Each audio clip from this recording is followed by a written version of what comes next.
Another beautiful day in expendable Tropolis. The sun is shining, the gym bros are fighting in the sky again. Nothing could ruin this day. You realize there's been another world-ending threat, right? Androids? Nope. Aliens? Think again. Evil twins of aliens? What no, it's Lord Airfryer of the planet Cupboard. Sounds like there's a lot to unpack there. Be serious, Satsu. What are we gonna do? What we should have done in the first place. Dragon Ball Month episode? Oh, go on then. Welcome to Dragon Ball Month. Hello everybody and welcome to the 4th episode of Dragon Ball Month. My name's Chatsunami and joining me to explore the weird and wonderful world of Dragon Ball is none other than the one and only Super Saiyan himself. It is Andrew. Andrew, welcome back.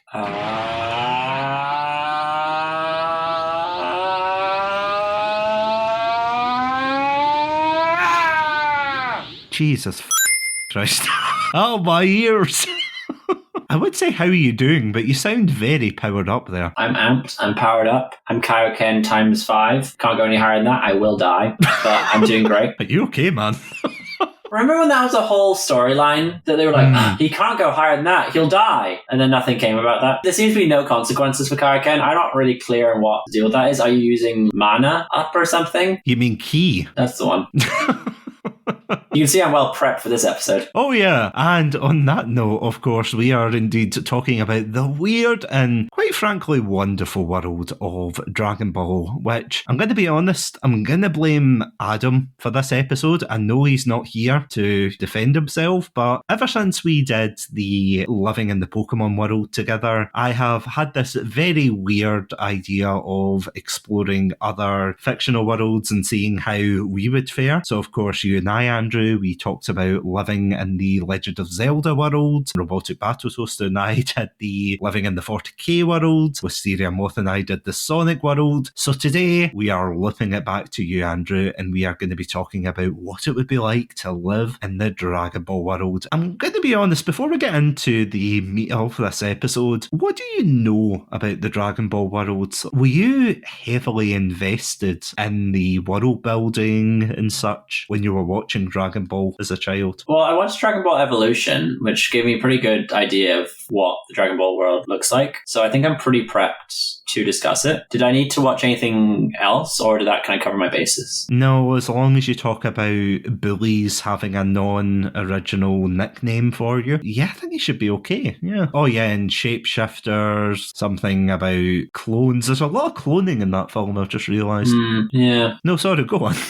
No, I have a pretty extensive background with regards to watching Dragon Ball growing up. I've discussed it in prior episodes when we have talked about Dragon Ball, but my introduction was Dragon Ball Z. I watched that when I was very young because my older brother was very into Dragon Ball Z at the time. I was aware of the existence of Dragon Ball, the series that came before it, but did not watch it until I was in my early teens, and my sister gifted my brother the DVD of original Dragon Ball. It was only the first 2 or 3 arcs, I think, maybe 50 or so episodes in that DVD, and I was obsessed with it. It was kind of my first introduction to watching subbed anime as well, because I remember it didn't have an English dubbed option. It was just in Japanese with English subs. And I went to my sister and I was like, "You idiot, you got the wrong one. This one only has Japanese on it." And she kind of rolled her eyes at me, and I watched it and I fell in love with it, and was the impetus for really getting into watching more anime that is subbed. I'm not kind of reliant on the English dub programming, and started enjoying listening to Japanese anime. And so I watched as much as I could from that DVD, and then searched out the rest of it online, got really into it, then got back into it when I was in university with yourself, Satsu. And then the Dragon Ball Super show came out, watched throughout all of that, and had a great time. What's your background with it? To be honest, I'm going to be very blunt here. I was in it for the punches, the action scenes. I mean, don't get me wrong, the story was really interesting. exciting, and you wanted to know what was going to come next, because we spoke about this extensively in our Significance of Dragon Ball episode, where we talked about the legacy that Akira Toriyama had left behind and how he built up this wide and fantastical world. But I have to say, and I think this is purely because I ended up going into it quite late. I went into Dragon Ball Z when I was younger, because that was really the one that was mainly showed over here. Dragon Ball, I don't think, and I could be wrong here, Dragon Ball fans, please let me know, but I'm pretty sure that Dragon Ball wasn't really shown here until after Dragon Ball Z. So Dragon Ball Z was my first exposure to the Dragon Ball universe and everything. Absolutely loved it at the time. I loved some of the lore that they built up, but there's kind of pros and cons to it, because when you've got characters that are so OP and overpowered, it kind of makes other places a bit redundant. I made a joke in the skit at the very beginning talking about expendable Tropolis, and the fact is that if you're not a city with a main character in it, then chances are it's going to get blown up or destroyed. That is something that I kind of thought, oh great, it's like City A or B or whatever. I think it was South City, I could be wrong, the one in the Android saga when Dr. Gero and Android 19 pop up and they're like, ooh, we're going to blow up this city. And they blow up a city, and that should be an, no pun intended, earth-shattering event. And don't get me wrong, it's brutal and it's horrible. It's the same with Cell as well. When he kills a lot of innocent bystanders, and don't get me wrong, that's really creepy, but at the same time, you kind of think, well, we don't really know much about this city. You're kind of given just a group of people to be blown up, essentially, and it wasn't as engaging to me. That's why I preferred more when we had Goku going around, and for example with the very famous driving lessons episode, I really enjoyed that, and I enjoyed kind of seeing a bit more of the world, but I never felt as if it was fleshed out. But today, of course, we are going to be putting ourselves in the shoes of these both poor bystanders, and as well we're going to be looking at it from the overpowered point of view as well. So we're not just going to be saying, oh, imagine how it would be to be a normal person, it would suck, which it probably would, but we're also going to be looking into it from a different angle. But see, without any further ado, Andrew, are you ready to find out what it would be like to live in the Dragon Ball universe? Yeah, I'm excited to explore that. And of course, we will be right back after our filler arc. Welcome to Chatsunami, a variety podcast that discusses topics from gaming and films to anime and general interests. Previously on Chatsunami, we've analysed what makes a good horror game, conducted a retrospective on Pierce Brosnan's run as James Bond, and listened to us take deep dives into both the Sonic and Halo franchises. Also, if you're an anime fan, then don't forget to check us out on our sub-series, Chatsunani, where we dive into the world of anime. So far, we've reviewed things like Death Note, Princess Mononoke, and the hit Beyblade series. If that sounds like your cup of tea, then you can check us out on Spotify, iTunes, and all good podcast apps. As always, stay safe, Stay awesome, and most importantly, stay hydrated.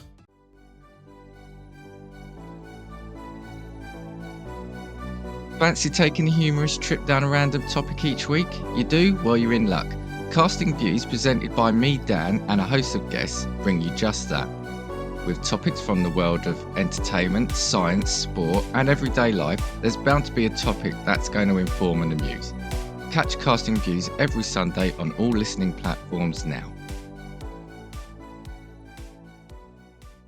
God, there was a lot of driving in that filler arc. Oh, sorry. And we are back. I bought a t-shirt that says Batman. Let's face it, being a normal person in Dragon Ball would suck, wouldn't it? Yeah, I mean, it would in some ways, but they do seem kind of oblivious Yeah. to anything that's going on. And considering how many world-altering things have happened in even their lifetimes, they are pretty content just going about their days and are always shocked by the stuff that does happen around them. So maybe it's a much more simplistic society, that they're much more kind of easygoing. I don't think necessarily you're always living in fear. I I think there was like that very scary point in the Cell Saga where he was going around through that town and everyone was hiding and scared. But for the most part, your average Joe is just vibing and then just like gets obliterated and like, oh no, that entire island's blown up. They're not really living in fear. Well, you say that, but Cell did get on national TV, didn't they? And it was like, well, I'm holding a Cell games and everything. And it's quite scary when the villains do make themselves known. But you're completely right, though, because can you imagine being from, I don't know, let's say North City, for example, and hearing South Town or South City or whatever it's called getting blown up, and you're like,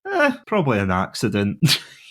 Would you react the same, or would you just be like, I guess? Yeah, I mean, gigantic terror attacks seem to happen on such a regular basis. Maybe they're desensitized due to the scale and frequency of these kind of terror attacks that are happening. And so, like, it's not that big a deal anymore to them. But you're right in that there's the bit when the Saiyans come down and Nappa goes around just blowing up their navy and destroying things. And I'm pretty sure Vegeta just destroys a city for funsies. That stuff did some shock and awe terror kind of activity that would be frightening the people around there. But no one seems to remember any of that happened soon after that. So people just get on with their day. It seems a very different society to our own. That would be in the public consciousness for decades in our world. But there, it's just like another Tuesday. But that's the thing, though, because if you had a situation like that where Villain of the Week blew up a town, or you were going for your groceries and you got skewered by some alien threat or whatever, or let's say you got gunned down by the Red Ribbon Army, and then Goku and his friends gather the Dragon Balls and they're like, oh, let's wish everybody back. Do you think that would be like a blip situation from the MCU? You know, when the whole Thanos snaps his fingers and then they manage to reverse it and bring it back. And I know Dragon Ball, before anyone lunches me, Dragon Ball came out before this. Oh, so you're saying people are getting on with their lives and then 2 million people just rock up being like, oh, I'm back. Yeah, it's like, imagine you go to your home and someone else is taking your home and your job and everything. Yeah, I mean, in fairness, the death to revival timeline is pretty short. In your kind of example of the MCU, I think it was like 4 years or something between them being blipped and them coming back. Whereas usually it's later that week in Dragon Ball. So I don't necessarily think you've got that situation, but I could certainly see that I'd feel being like you've mourned your friend or your family member and then they're like, sup? Or like after a few days, they're like, okay, now I'm going to hook up with his coworker Gerald. And then you come back and you're like, what the hell? So, I mean, people can move on pretty quick and do other stuff pretty quickly, but I don't think it's necessarily going to be a case of, oh, Derek down the street actually just took my house and my life. I was gone for a week.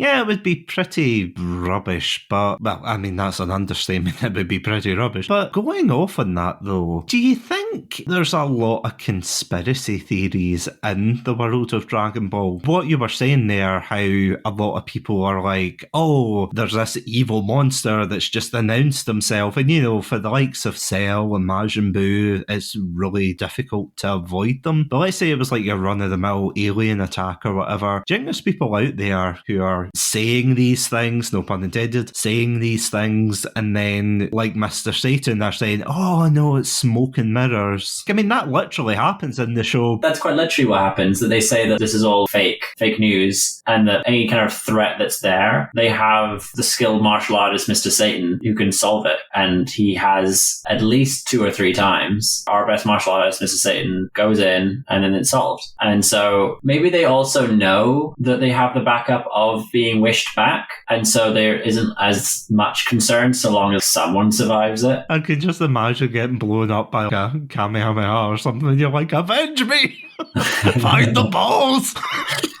Andrew, avenge me! Look around, you'll find him somewhere.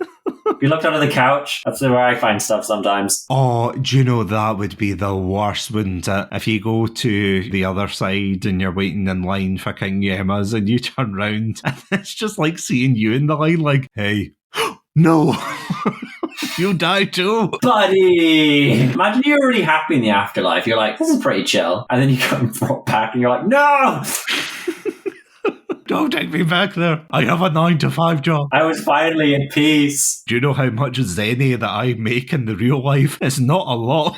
Please. Being a regular Joe would probably be rubbish. I mean, unless you were obviously like a super genius or you worked at Capsule Corp, maybe. But that's weird as well, because the amount of people who walk around with capsules in their pocket and they're like, oh, here's my car. Is that a capsule in your pocket? Are you pleased to see me? A love calling me a love. Oh, God. Car just explodes out of your pocket, just cripples your left leg. If only there were Dragon Balls. Andrew, avenge me.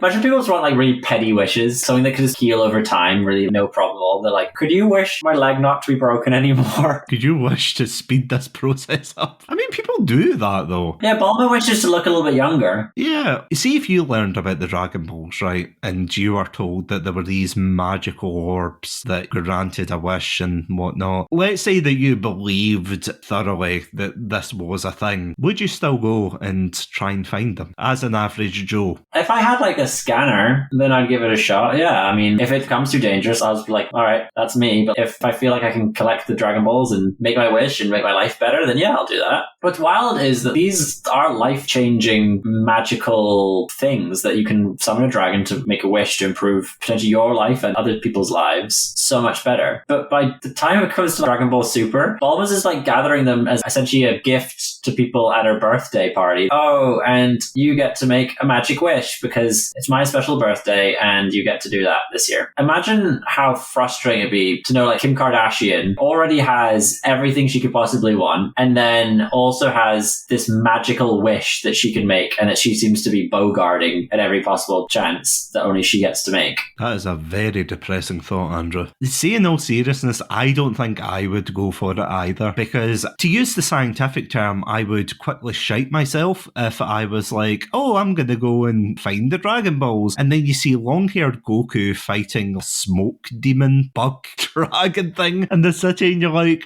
I don't think so. Because even if you are a martial artist, let's say you and I decide, oh, right, we're hitting the gym, we're hitting the gains with Martin McAllister, and, you know, eventually we're going to get bodies so ripped and everything, we're going to just rip the shirts off and be like, oh, look at us. That does not help you in the world of Dragon Ball, because even with Mr. Satan, he's got the money, the fame, the charisma to lie about it. I have at least 2 of those things. But you can't use that to fight up Majin Buu, or, I mean, even Goku Black, for goodness sake, or demigods and aliens and warlords. Okay, in fairness, by the time it got to that point in the series, were they actually looking for the Dragon Balls, or was it just a villain of the arc kind of situation? Did Bippity Boppity, was he looking for the Dragon Balls? Was that his intention? No, I don't think so. And like, Cell didn't care about them, to my memory. Frieza was the last one that seemed to actually care about the Dragon Balls. And so, yeah, you wouldn't want to deal with him. What's interesting as well is that prior to the events of Dragon Ball, no one had collected and made this wish for such a long time that some of the Dragon Balls had passed into people's family outfits. No, family outfits. They become like family heirlooms for some places. They'd been found probably generations prior, and then they're just hanging about in their home. Whereas the wishes have been made, they fly off into different corners of the world, turn to stones for a bit. Then is it a year you have to wait? Yeah, I think so. So after a year, they become active again. You can use your scouter to go find them. There's a good chance that they're just in a field or somewhere, or the bottom of like a pond. And so they're not that hard to get. You're not having to fight someone for them unless they also have a scanner. But it doesn't seem like many people do. Well, that's the scary thing about when Martin and I, a couple of weeks ago, we were watching Dragon Ball Fusion Reborn. And there's a scene when Goten and Trunks are looking for the Dragon Balls, and they find one of them in a golf hole. It's a very big golf hole. Yeah. I'm always surprised by the size of the Dragon Balls, though. Sometimes they're Krillin's head, and then other times they're snooker balls. Well, I'm actually you here, but I think it's because the Earth Dragon Balls are the snooker balls, as you said, whereas the big ones that Frieza decides to caress are the Namek ones. Oh, that makes sense. So it's like depending on the culture, but then again, in Super, you get I think it's Super Dragon Balls? I could be wrong. They're like the size of planets, aren't they? Yeah, and it's like this ridiculous dragon dragon that comes out and is like, I can do anything, and it's like, I'm the ultimate dragon. The other dragons can suck it. I mean, I think there's another dragon. Isn't there a bad dragon in one of the movies, or in GT or something? Yeah, it's in GT. It's the Black Star Dragon Balls, where if you use them, they scatter throughout the universe and you have to collect them all. And unfortunately, for some weird reason, they don't collect them all. So the planet gets blown up, but they all transport elsewhere. Really, really weird. Interesting. But that's the thing, though. They make a big thing, and I can't believe I'm saying this, but that was an interesting thing in GT, where it was like if you used the Dragon Balls too much, then they would get corrupted over time, and then the dragons would leak out of them. That's why they have to fight all the dragons at the end of GT. I get the feeling that there would be a lot of people heavily invested in finding them, including the Red Ribbon Army, which is weird to think that that was probably the worst thing you could encounter. And then all of a sudden it's like, oh, how could it get any worse? And then they bring out the androids and you're like, oh dear, it's time to go home, back to my 9 to 5. But here's a question for you. Let's say you got isekai'd into the world of, and I don't know, have you played Xenoverse before? I've not, no. I've only ever played, God, I don't even know what they're called. I played one of the Dragon Ball fighting games before, but I've not played Xenoverse. So the basic premise is you make up your OC donut steel, and they've got a whole time patrol, they're called, where it's like you get sent to different points in Dragon Ball history, you have to correct them as your OC. It's actually really cool, but you get the choice to create either a human character with superhuman strength. You get Saiyans, Frost Demons, I'm just calling them Frost Demons, but you know, Frieza's race. You also get the choice to have a Majin character or a Namekian. Putting it on to you here, let's say you got swept up into this and you had to basically choose what type of superpower you were essentially going to get. Which race would you choose out of those? And why would it be Saiyan? I mean, if you're a Majin, you can just have candy whenever. That is good reasoning, I'm not going to lie. Namekian has regrowing limbs ability. That'd be pretty handy for all the times my limbs get cut off. If I had a hand for every time my limb got cut off, I'd have that hand back. Yeah, no, I was going to say, pulling back the curtain here, you work in a very dangerous job where you keep getting your hands cut off. Admin. Yes, it's not sustainable. But anyway... I don't know. I mean, the cool answer is probably Saiyan, because you get to go Super Saiyan if you're one of the 1 in 30 million Saiyans who are able to achieve that. But if I've been isekai, then probably I'm a chosen one who gets to go Super Saiyan, so that'd be pretty cool, I guess. Turning things like candy does seem most useful. I seem to be pretty content in my childlike simplicity. I'll go Saiyan. Are you sure? Because you made a very compelling argument. I did. I know. I'm very good at what I do. But I think for general not being a pink blobby thing, I probably would rather be a Saiyan. I mean, you can be a short blobby thing as well. No, I think I'd rather not be a blobby thing. I think if given the choice of being a blobby thing or not a blobby thing, I think I'd rather not be a blobby thing. Fair. What about you? See, it's a hard thing because obviously for the cool factor, you want to say Saiyan, you want to be like, oh, let me go Super Saiyan, and you know, go Super Saiyan 1 to 3 and all of that. But I'm going to be honest, I'm not much of a fighter in real life. But is that because you can't turn your hair blonde? Because that might be a big factor. Yeah, I've got to ask Martin McAllister about that. Oh, he's going to kill me for that joke. But what would I do with Super Saiyan? That's the thing. You get the groceries really fast. Well, that would be handy. Instant transmission. But then you could probably learn instant transmission as a powered up human. Have you seen anyone do it? That is also a fair point. That's the thing though. Namekians, yeah, there's probably not. Majins, nah. Frost Demons, why? That's the thing. As cool as they are, why would you choose that? Frieza's race? Yeah. Like, imagine going to the shops and being like, hey kid, want to see a magic trick? And then you change into form 3 or 4 or whatever. That would just be useless. The xenomorph looking Frieza. Yeah, exactly. Again, you're just looking to scare people. Nah, I'm not all about that, I have to say. And again, it would be cool to be a Saiyan in a way, but then there's also the caveat that do you turn into a Saiyan with a tail or without a tail? I'd rather not turn to Ozaru in a full moon if I could. But I mean, that's the thing though. You wouldn't get a choice if you had the tail. Imagine we were recording an episode and I look out and go, oh cool, it's a full brrr.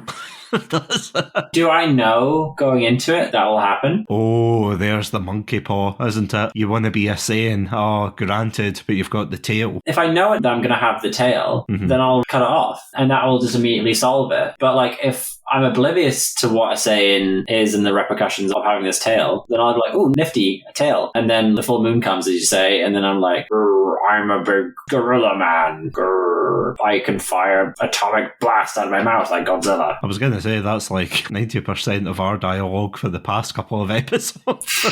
What do you think? Oh, Zaru, Andrew. I mean, then again, I think the worst scenario for me is if instead of a monkey tail, it was like a red panda tail, and it'd just be like, this is the worst Saiyan transformation ever. See, that's the thing, because you would probably go for the boring option. See, if it was real life, and I know, very boring to think about, but if it was real life, obviously, you would go for a powered-up superhuman and whatnot, but if it was the Dragon Ball world, as we established at the beginning, no one would really bat an eye, because, I mean, we've had Namekians play golf and things on Earth, we've had Saiyans kicking about, we've had Majins, eventually good Majins running around, so do you know what would be my main worry, though, about turning into something like a Saiyan? Because let's face it, although obviously if I had that power, you would use it for good, great power, great responsibility, etc. But I don't want to be roped into a world-ending tournament or something like that. Yeah, I mean, you don't have to. You could just be chilling. Yeah, but can you imagine? Super Saiyan Andrew, I need your help in the world-ending tournament. And you're just like, nah, I'm good. Bugger off, I'm recording a podcast. Vegeta would. Vegeta would totally be a Joe Rogan. I mean, I suppose the alternative is you say, nah, I'm good, and you don't accept any power-up. Or even worse, right, here's your three options, right? You turn into a Super Saiyan, or rather a Saiyan as a whole, with the possibility of getting a monkey tail and getting roped into a multi-dimensional tournament. You decide not to have it and, just return and become a regular human. Or you go the unlocked potential route / mystic route. Mystic Satsu. I would hate that. Mystic Green Shield. Nothing's changed. Exactly. I was special all along. It was the friends we made along the way. And then I get my ass completely kicked by Cell or whoever ends up passing by. Because I think at the beginning you would be fine if it was the Red Ribbon Army or you heard about bandits and things and you lived in the city and you're like, oh, how uncouth, but at least it's rooted in fantasy, essentially. But then the further you go into the series, obviously you get more world-ending events. So you're going to have to really worry that you're going to get someone who is either going to drink you or going to turn you into candy. It's sci-fi fantasy, if you will. That's what it seems like, doesn't it? Very much a science fantasy universe. Yeah, Dragon Ball very much is the textbook science fiction fantasy story that it combines both the fantasy element and the science fiction element. I was going to say, this isn't your granddaddy's Dragon Ball. I was trying to think of other examples, like Warhammer 40k maybe would be kind of another good example of that. Yeah, first of all, I'm proud of you for making a Warhammer 40k reference to begin with, but yeah, you're completely right. It's very much a rom-com of science fiction meets fantasy. Yeah, it's an interesting one for sure, and I think that's what makes it so unique though, because jokes aside, see world-ending events aside, aliens trying to kill you, bandits trying to rob you, etc., the Dragon Ball universe would be a really comfy place to live, wouldn't it? Generally, yeah. The people living in the city seem like they've got a pretty good life. It's also a very accepting society. There are animal people living with your average human Joes. It's very high tech. You're not really seeing much poverty in this world, as far as I can recall. Maybe in the outskirts, there aren't. In the cities, there is. But in the cities themselves, it's not. If you ignore the impoverished people that aren't in the city, you're doing okay. But thanks, Capsule Corp. If you're those allegories for other countries that they bring in from the martial arts tournament, where a dude who's South Asian comes along and you get his backstory about how he's fighting to save his village, and you get the montage of his daughter needing her daddy to save the day so they can be fed, and then Goku just like punches him in the face repeatedly and he's like, ha, no food for you, I'm gonna eat this giant mammoth leg. Oh, Dragon Ball. Yeah. Do you know, initially I thought you were talking about another character because my mind was in Dragon Ball Z there, and then immediately as soon as you said Southeast Asian, I was like, oh god, I know exactly the character you're talking about there. Yeah, so like a South Asian themed character, and then there's the most jaw-dropping racial caricature of a Black American character. I think it was Dragon Ball, not Dragon Ball Z. Yeah. But I could be wrong. It was not okay. It was really bad. Do you remember that? Vaguely. Absolutely, yeah. There's a lot of characters, I have to say, that, and especially with, and I could be wrong here, but I think there's a very dodgy portrayal of a camp gentleman. I'm going to say that in the nicest way possible. And at the end of Z, yeah, I think it's someone trying to flirt with Trunks or something, and it's like, what the hell? And I know that's obviously done for their very odd brand of humour, as it were. But yeah, there's a lot of very mixed designs when it comes to the Dragon Ball universe, as it were, and especially with the martial arts tournaments as well. And of course, Vegeta decides just to blow them up anyway, so that would suck as well if you saved all your money. And I know that comes into the whole power scaling thing, but can you imagine that if you were training all year and you're like, okay, last year I didn't do as well, but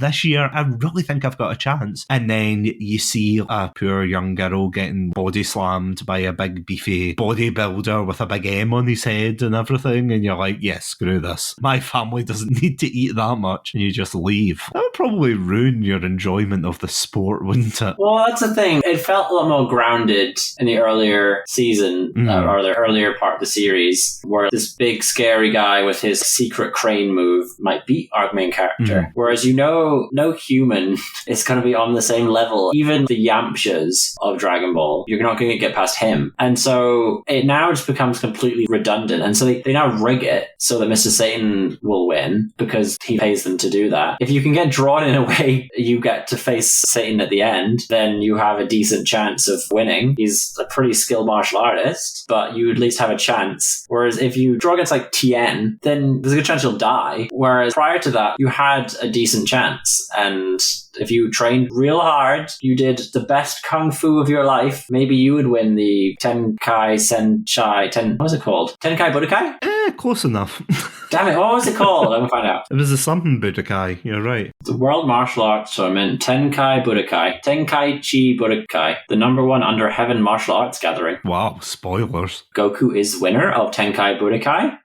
Find out next time on Dragon Ball Z. It's like, you just told me. Well, that's a big issue with living in the Dragon Ball world. Everything's just spoiled constantly by this narrator. Imagine you were just going down the street, you go to the movie, go see the hit new Mr. Satan movie, and then like an announcer goes, Mr. Satan does die at the end? And you're like, oh, well now I don't need to go. Do you know what would be even worse? And this would probably cripple a lot of people's self-esteem, but imagine you were going on a date, right? And you're like, I don't know if this date's going to go well, or I'm really nervous about meeting this person and whatnot. And then all of a sudden you hear, the ending music of Dragon Ball, and it's like, will this person succeed in their date, or will they mess it up? Find out tomorrow in This Guy Messes Up His Date and will never feel the touch of another human being. And you're like, what the hell? That's the thing, does everyone have their own narrator? Or is it a collective thing? Have you seen that thing in Dragon Ball Kai where Goku does like a summary of the next episode? Where it's like, hey, it's me, Goku. And then all of a sudden it cuts to him being really serious. So it's like, hey, it's me, Goku. You bastard! And it's like, whoa, Goku, Jesus, calm down. Oh, that would be horrific, wouldn't it? You're like, oh, what a terrible day. But you know what? Tomorrow at work, it'll be better. I'll be able to work through my problems. You see a preview of tomorrow where you're just getting the shit beaten out of you. Yeah.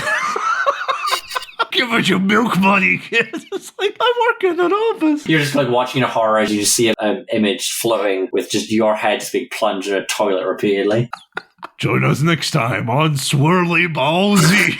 You would never get to sleep again. Also, this is my favourite OC character now.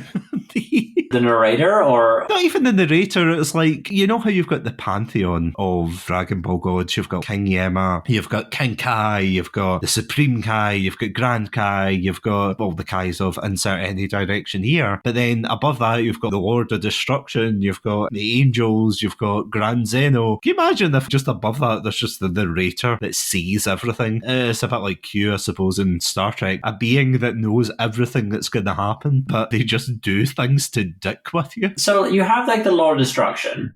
Are there other deities? This is the thing as well, because, and obviously not that I want a deep dive of religion in the Dragon Ball universe. Who am I kidding? That's part of my degree. Do you do a dissertation on it? Dissertation on Dragon Ball religion. The world would be a better place if we all wished each other back. You know that meme of like what the world would be like if X had happened kind of thing, and it shows like a futuristic world. Yeah. The image is just a Dragon Ball South City kind of thing with all like the flying cars and Capsule Corp and stuff. As you said, though, there's a rich pantheon of different gods there, but no one really talks about them. You know, they obviously have their own beliefs and religions and whatnot, and Tien's one of the key examples of that based off of the Enlightenment Eye. Yeah, Enlightenment, Buddhism, that kind of thing. But I don't think anybody really worships King Kai because they don't really know about him. It doesn't make his presence known. And the thing about the god of destruction as well is obviously he wouldn't make his presence known because he'd be destroyed. Yeah, exactly. He'd just blow up the world with a lick of his finger. Sometimes these gods just exist for plot reasons. Do you know, I'm just laughing at the thought of a very devout person going to Dragon Ball Heaven, as it were. And it's like, I got good news and bad news. Good news is there are gods. Bad news is you're going to have to fight every one of them. It's like a spiritual version of Scott Pilgrim versus the world. You'll be very confused when you get there. The religion that you chose, they're like, actually, it's not quite what you thought. It's kind of like a combination of several things, because we have Christian Hell. Christian Hell exists. And we have some bodybuilders that are there to help you. And then we also have a big queue to get into some sort of purgatory-esque kind of place until you get wished back. And then there's loads of East Asian afterlife influences. It seems like a very odd combination of different philosophies for an afterlife. Yeah, it's like they kind of stuck them in the blender and said, that'll do. I know exactly what you mean, because obviously if we were getting sorted, we probably wouldn't even get a body. We'd probably be one of those, you know, the blobs. Yeah. Why do some get bodies and some are blobs? Personally, I think that's an animation thing. I wish I could say, oh, it's probably because of the thing, but can you imagine drawing all those bodies every single time you wanted to? Well, I suppose that's what an animator does, but yeah, I personally think it's probably to cut corners and just make them tiny ghost people. What? Akira Toriyama didn't do that. He definitely didn't choose Goku's hair to be blonde when he went Super Saiyan because he was tired of colouring it in. I am so glad you brought that up because I was gonna say, yeah, imagine cutting corners. He doesn't just name characters after things he sees around his house. Oh, that's actually something I wanted to ask you before the end of the episode. What would your Saiyan name be? Because obviously Satsunami isn't my real name. I know, shock horror listener, I know. But that would probably fit into the naming scheme of being a Saiyan because it's named off of a fruit, so it's like a fruit pun. But what would yours be? See, it can't be just the fruit. It can't be just the fruit. It has to be like a change on it, but ever so slightly. And often it's just like it's spelt differently and then it's pronounced kind of weird. So instead of something like a saying called lettuce, they'd be called lettuce. Yeah, or there'll be an extra couple of letters ahead of it, so it'd be like lettuce. What, like kill lettuce? Oh, that would be a good one. That sounds like an edgy boys gamer tag from 2008. XXX, kill lettuce, XXX. No, Mom, I'm not eating my salad. Kill lettuce, yeah. Not gonna lie, see if this podcasting thing doesn't work out, do you want to start a metal band? Kill lettuce! 1, 2, 3, 4. Oh, God. Anyway, my daydreams Mom said I'd eat my vegetables. I said no way. Don't want it! Anyway, you can listen to the full album over at Patreon.com. Spotify.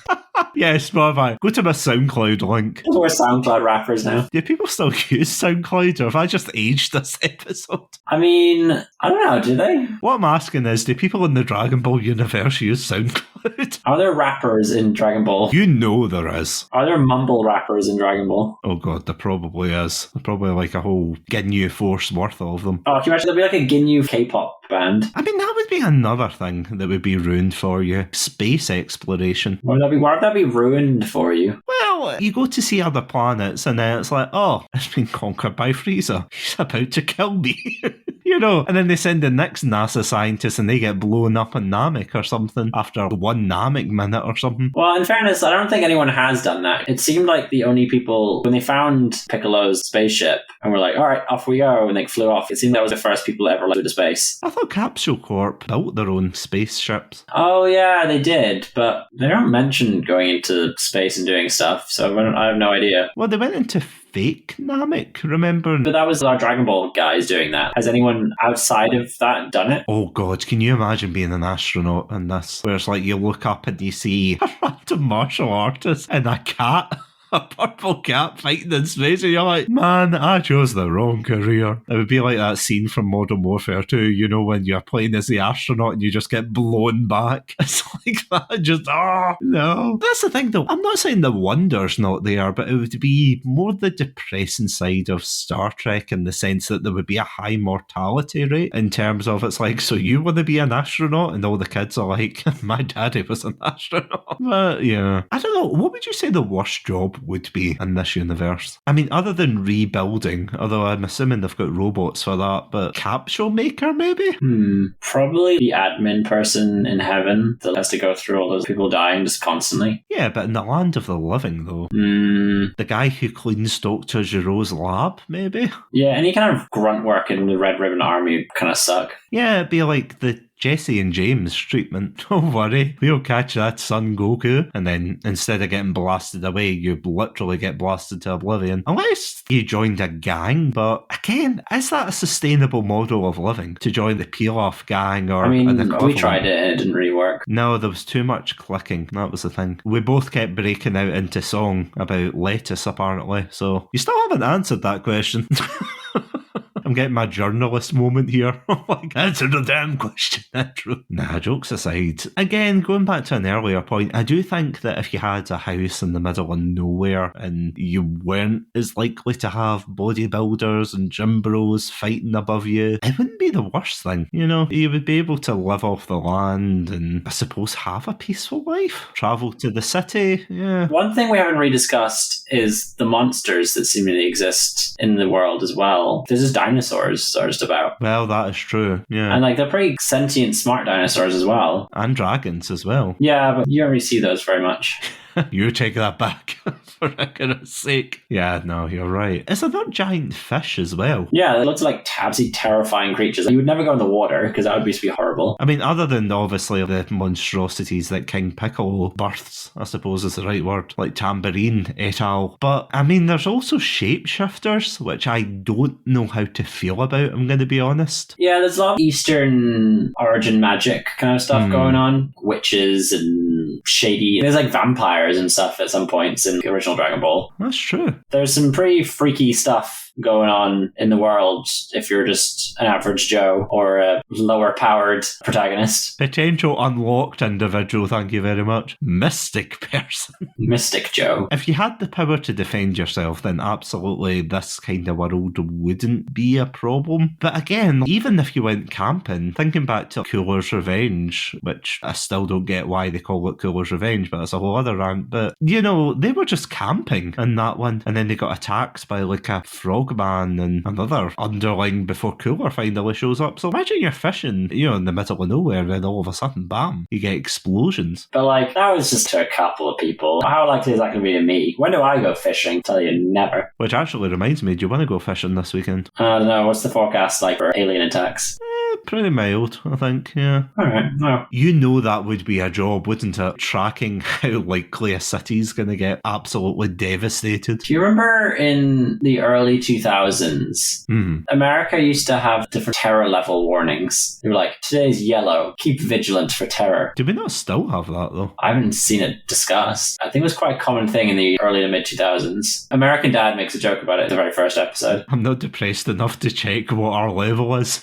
How terrified should I be? Yeah, should I be mildly, or is this going to be a That's what the Daily day? Mail's for. Is this a day where I consult the narrator in the sky? Find out next time.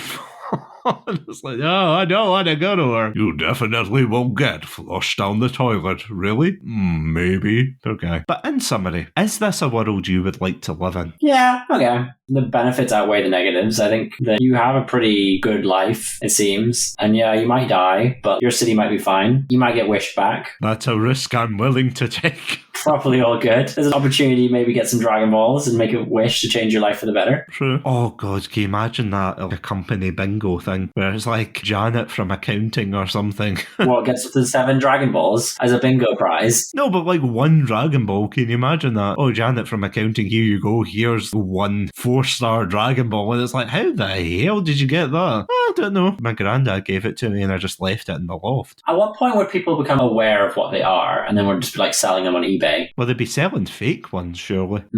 True. I wonder how you get an appraiser to be like, yep, this is a genuine one. You can't really know until all 7 are gathered together. It's like, how could you tell? The big dragon in the sky, how do you think?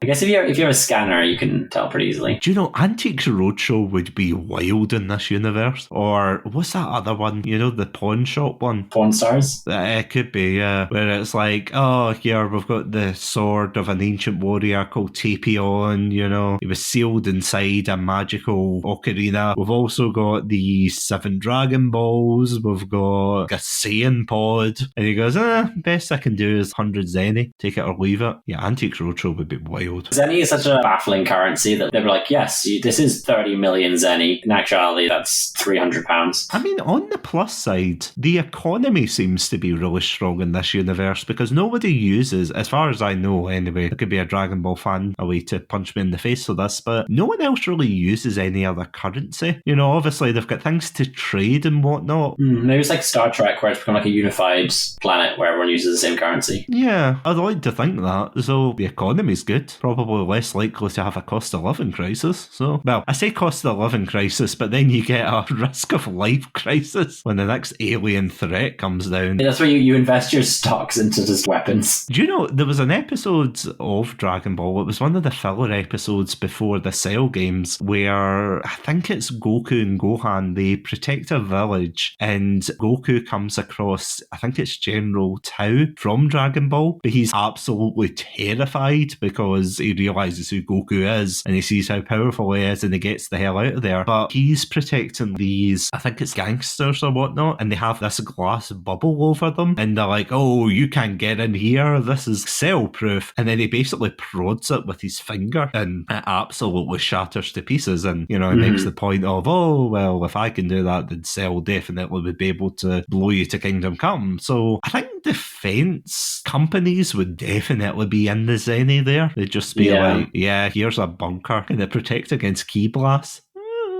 Maybe. Does this one come with extra anti-key? Well, maybe. I don't know. Do you just rent a bunker for the day? Just dig a hole. Just dig a hole, yeah. Get an Anderson shelter going.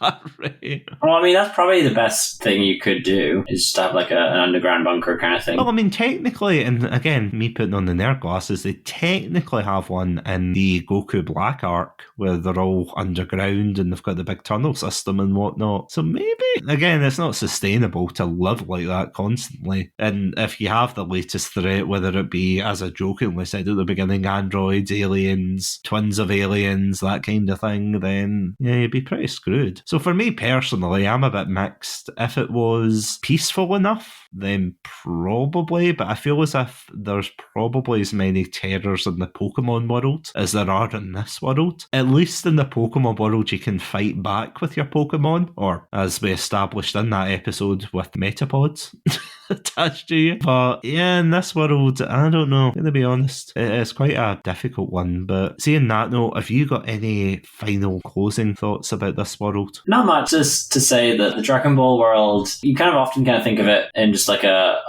constantly living in fear, everyone just dies all the time, and some people die. You get wished back. You're fine. Life's pretty good. I think living in there as an average Joe, we're fine. If you're a superpowered individual, you're then kind of getting involved with the fights. A little bit scarier, I guess, but if you have the training to fight back, they seem to be really into fighting. It's kind of their whole deal. So they'd be probably pretty content with their life too. So I don't really have much else to say other than, yeah, I would live there. Because, I mean, they've got, and I could totally be wrong here, but I'm sure they've got other sports as well, other than martial arts. Because was it not a rugby or American football team that tried to beat up Cell at one point? Yeah, I think you're right. I think it was like an American football team. And I mean, you've got baseball as well, which I know is obviously the Japanese influence from American culture seeping in there. But yeah, you've pretty much got most American sports there. So I guess if you were a sports fan, you would be fine. Maybe. But then you come again, you come up against Yamcha at the plate, and then you're screwed. Yeah, then it would just make everything boring. You'd be like, oh, great, here's Yamcha. Yamcha threw a fastball at 300 miles an hour again past the batter. It has impaled the shortstop. No. What, Chatsu? Nice. I still remember the guy who stands with the mitt behind the batter. You're asking the wrong guy. Yeah. I want to say umpire, but that's just the referee. What, the catcher? No. No. I don't think so. Or maybe everybody's a catcher. Anyone in the outfield that's not batting is a catcher. Yeah, true. Next week, we talk baseball. I think the Orioles have a really good chance this year, Satsu. The what? The Orioles. The Orioles. Oh, The God, Orioles. yeah. The Hunter X Dummers of the world. Well, I don't know, but personally, I'll be betting on them as opposed to let me check my notes here, the Saiyajins? Nah, they've got no chance. The Saiyajins don't have a chance at all. So next week, I'm going to talk about my financial investments into totally filbert strategies. Dragon Ball stonks. Exactly, Dragon Ball stonks. On the next episode of Dragon Ball Stonks, you've lost all your money. Oh. Put it all on Goku Black.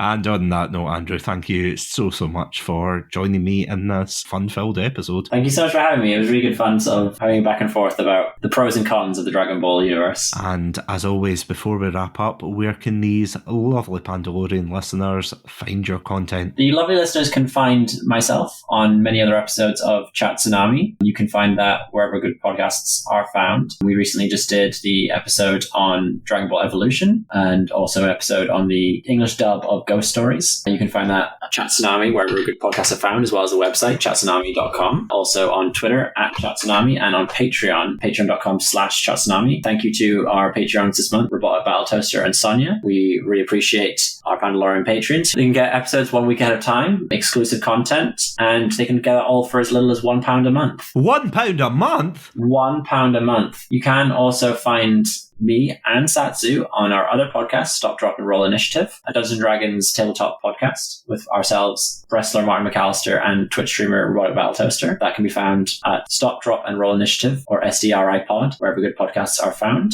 and at SDRI Pod on Twitter. Did I cover all the bases there? Yeah, I would say so. Well done. Well done. Thank you. Yeah, as you said, you can check out all of our past Dragon Ball episodes as well as episodes between ourselves at our wonderful website, chatsunami.com, as well as all good podcast apps. And as you mentioned before, thank you so much to Robotic Battle Toaster and Sonia. You guys are the best. And yeah, you listed it perfectly. You know, you put me out of job, Andrew. Put me out of job. That's the plan, so. And yeah, we joked, but for as little as £1 a month, you can support us with those juicy exclusive benefits. So definitely check us out at patreon.com/Chatsunami. But until then, thank you all so much for listening. Next week, we are going on to the rousing finale of Dragon Ball Month. On the next exciting episode of Chatsunami Z, we'll be doing a trivia episode. Andrew does win trivia? To be confirmed. But yeah, join us next week for this amazing trivia episode and also finale of this wonderful month. So as always, stay safe, stay awesome, and most importantly, stay hydrated. With a city in ruins and their Dragon Balls bought off of the internet, will Chatsunami be able to wish for a better podcast? Will he finally be able to edit his backlog of episodes? And will I ever stop harassing him? Probably not. Hey, find out in the next exciting episode of Chatsunami Z.